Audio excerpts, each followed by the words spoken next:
प्रिय छात्रों, आज हम छठी कक्षा की हिंदी कविता सीखने वाले हैं, जिसका नाम है बसंती हवा। हवा यह शब्द सुनते ही मन प्रसन्न हो जाता है या खिलखिला उठता है। हवा हम मनुष्यों के लिए ही नहीं तो पशु पक्षी, पेड़ पौधे, नदी नाले, इन सब के लिए भी एक वरदान है।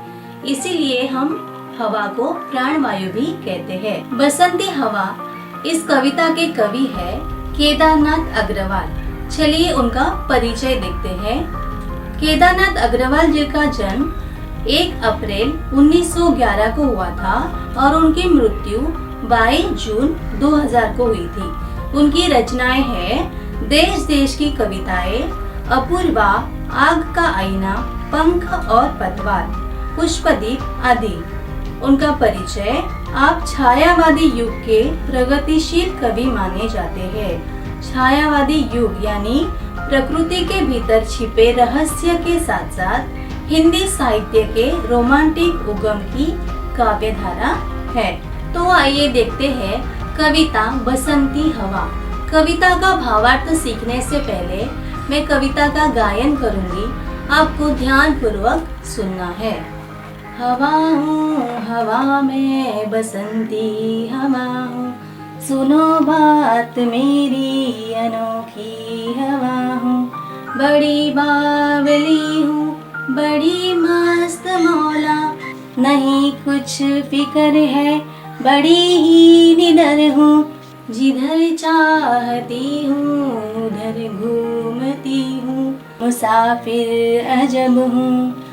हवा हूँ हवा में बसंती हवा हूँ, चढ़ी पेड़ महुआ तपा तप मचाया, गिरी धम्म से फिर चढ़ी आम ऊपर, उसे भी छकोरा किया कान में कू। उतर कर भगी में हरे खेत पहुँची, वहाँ गेहुआ में लहर खूब मारी। हवा हूँ हवा में बसंती हवा हूँ, पहर दो पहर क्या अनेकों पहर तक, इसी में रही मैं खड़ी देख अलसी, लिए शीश कलसी मुझे खूब सूझी। हिलाया झुलाया गिरी पर न कलसी, इसी हार को पा हिलाई न सरसों, झुलाई न सरसों। हवा हूँ हवा में बसंती हवा हूँ। तो चलिए अब हम कविता का भावार्थ सीखेंगे। हवा हूँ हवा में बसंती हवा हूँ। यहाँ पर हवा अपना परिचय देते हुए कहती है कि मैं हवा हूँ और मैं कौन सी हवा हूँ? बसंती हवा हूँ। बसंती का अर्थ है बसंत ऋतु में बहने वाली हवा। सुनो बात मेरी अनोखी हवा हूँ। यहाँ पर हवा कह रही है कि मेरी बात सुनो, मैं एक अनोखी हवा हूँ। अनोखी का मतलब है असाधारण। बड़ी बावली हूँ, बड़ी मस्त मौला। यहाँ पर बावली का अर्थ है सीधी साधी या पगली। बड़ी मस्त मौला, मस्त मौला का अर्थ है अपने में ही मस्त रहने वाला या मन मौजी। बड़ी बावली हूँ, बड़ी मस्त मौला। इन पंक्तियों का अर्थ है कि हवा यहाँ पर कहती है कि मैं बड़ी ही बावली हूँ और अपने में ही मस्त रहने वाली मन मौजी हूँ। नहीं कुछ फिक्र है, बड़ी ही निडर हूँ। यहाँ पर फिक्र का अर्थ है चिंता। निडर यानी कि जिसे किसी से भी डर न लगता हो। यहाँ पर हवा कहती है कि मुझे किसी भी बात की कोई भी चिंता यानी फिक्र नहीं है और मैं बड़ी ही निडर हूँ, मुझे किसी बात का डर भी नहीं है। जिधर चाहती हूँ उधर घूमती हूँ। मुझे जहाँ पर लगता है जहाँ मैं जाना चाहती हूँ वहाँ पर मैं जाती हूँ और घूमती हूँ। मुसाफिर अजब हूँ। मुसाफिर यानी कि यात्री। अजब का अर्थ है अनोखा। तो यहाँ पर हवा कहती है कि मैं एक अजब मुसाफिर हूँ। हवा हूँ हवा में बसंती हवा हूँ, चढ़ी पेड़ महुआ थपाथप मचाया। महुआ का अर्थ है वह वृक्ष जिसका उपयोग गुणकारी औषधियाँ या शराब बनाने के लिए उपयोगी है। गिरी धम्म से फिर चढ़ी आम ऊपर। धम्म का मतलब है किसी के गिरने की आवाज। तो इन पंक्तियों में हवा कहती है कि मैं महुए के पेड़ पर चढ़ी, वहां से फिर मैं गिर गई और उसके बाद मैं आम के पेड़ के ऊपर चली गई। उसे भी झकोरा किया कान में कू। मैंने आम के पेड़ को भी झकोरा। झकोरा मतलब हवा का झोंका। आम के पेड़ के कान में मैंने कू किया और वहां से उतरकर मैं भाग गई। उसके बाद हरे खेत पहुंची, वहां गेहूं में लहर खूब मारी। यहाँ पर हवा कह रही है कि मैं आम के पेड़ के ऊपर से उतरी और वहां से मैं गेहूं के खेत में गई और वहां पर मैंने खूब लहर मारी। लहर का अर्थ है हवा की गति, धीमी या तेज होने की स्थिति। हवा हूँ हवा में, बसंती हवा हूँ। तो यहाँ पर हवा कह रही है कि मैं हवा हूँ और मैं बसंती हवा हूँ। पहर दो पहर क्या, अनेकों पहर तक इसी में रही मैं, खड़ी देख अलसी। लिए शीश कलसी, मुझे खूब सूझी, हिलाया झुलाया गिरी पर न कलसी। इसी हार को पा, हिलाई न सरसों, झुलाई न सरसों। हवा हूँ हवा में, बसंती हवा हूँ। यहाँ पर पहर का मतलब है प्रहर या समय का एक भाग। अलसी का अर्थ है जिसके बीजों से तेल निकलता है।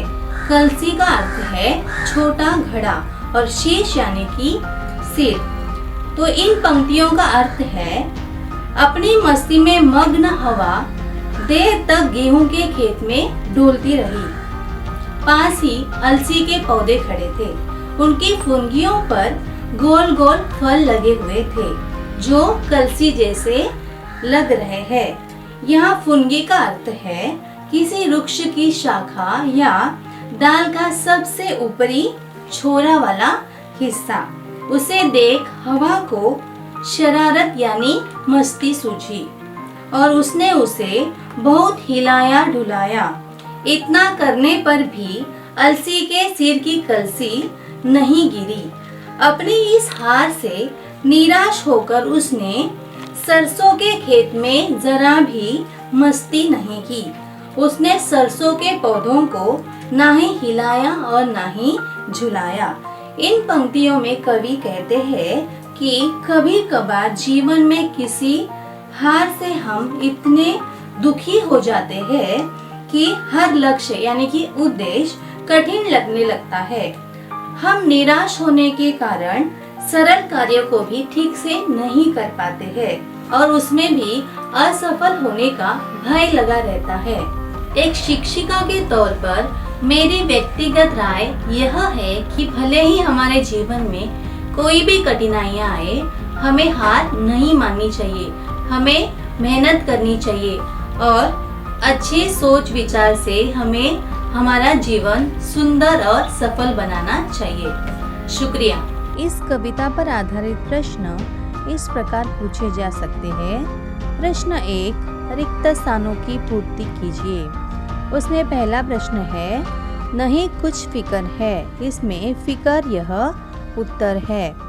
दूसरा प्रश्न है गिरी धम्म से फिर चढ़ी आम ऊपर, इसमें धम्म यह उत्तर है। तीसरा प्रश्न है वहाँ गेहूं में लहर खूब मारी, इस प्रश्न में गेहूं यह उत्तर है। चौथा प्रश्न है हिलाया झुलाया गिरी पर न कलसी, इस प्रश्न में कलसी यह उत्तर है। प्रश्न 5 हिलाई न सरसों, इसमें सरसों यह उत्तर है। प्रश्न 2 एक वाक्य में उत्तर लिखिए। उसमें पहला प्रश्न है खेत में पहुंचकर हवा ने क्या किया, उसका उत्तर है खेत में पहुंचकर हवा ने गेहूं में खूब लहर मारी।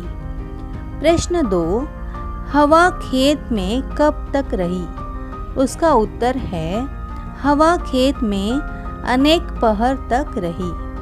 तीसरा प्रश्न है हवा ने सरसों को क्यों नहीं हिलाया, उसका उत्तर है हवा अलसी से हार गई थी, इसलिए उसने सरसों को नहीं हिलाया। चौथा प्रश्न है हवा कैसी मुसाफिर है? उसका उत्तर है हवा अजब मुसाफिर है। 5वां प्रश्न है बसंती हवा कैसी हवा है? उसका उत्तर है बसंती हवा अनोखी हवा है।